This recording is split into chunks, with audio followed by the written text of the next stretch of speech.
مبتدئین کے پاس اور کیا دلیل ہے الصلاۃ والسلام علیک؟ نہ قرآن، نہ سنت، نہ دور صحابہ، بس یہ کہ جی فصل فی زیارت النبی نور الرضا میں لکھا ہے، اور دو چار فقہ کی کتابیں اس میں لکھا۔ بھائی کہاں سے لکھا ہے انہوں نے؟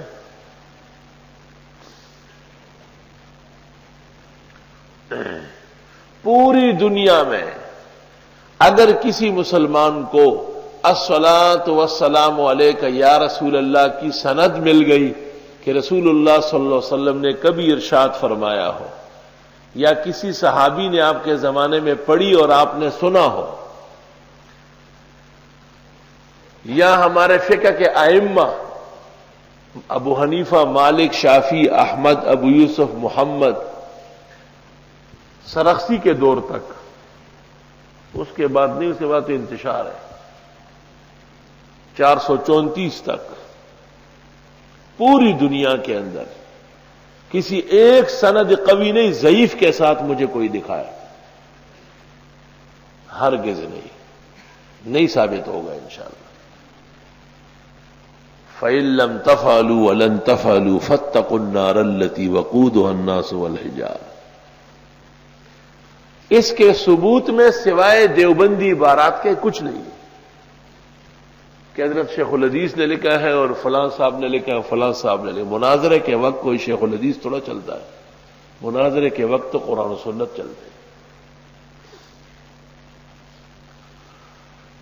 اگر آپ یہ کہیں کہ اس سے نقصان کیا ہے تو 3 نقصانات تو فی الفور ہیں۔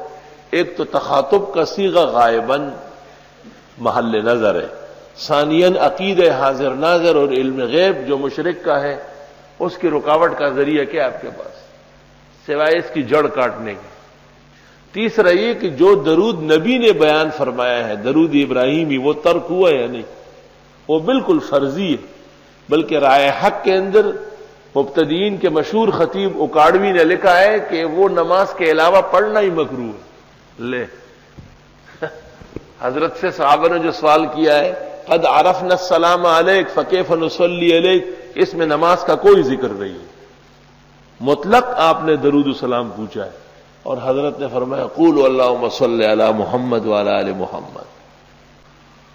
بدعات اور بدعتی کے عقیدے کو سوائے ہمارے مسلک کی عبارات کے کوئی سہارا نہیں۔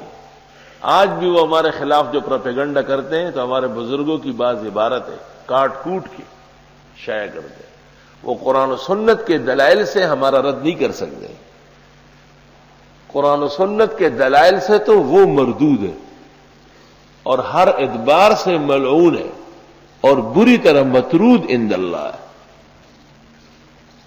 جو رد قرآن ان کا کر رہا ہے، ایسا رد قرآن مرزائیوں کا نہیں کر رہا ہے۔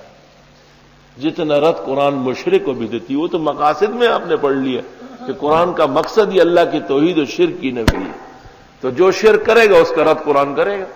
ابھی آپ دیکھیں گے جب قرآن شروع ہو جائے۔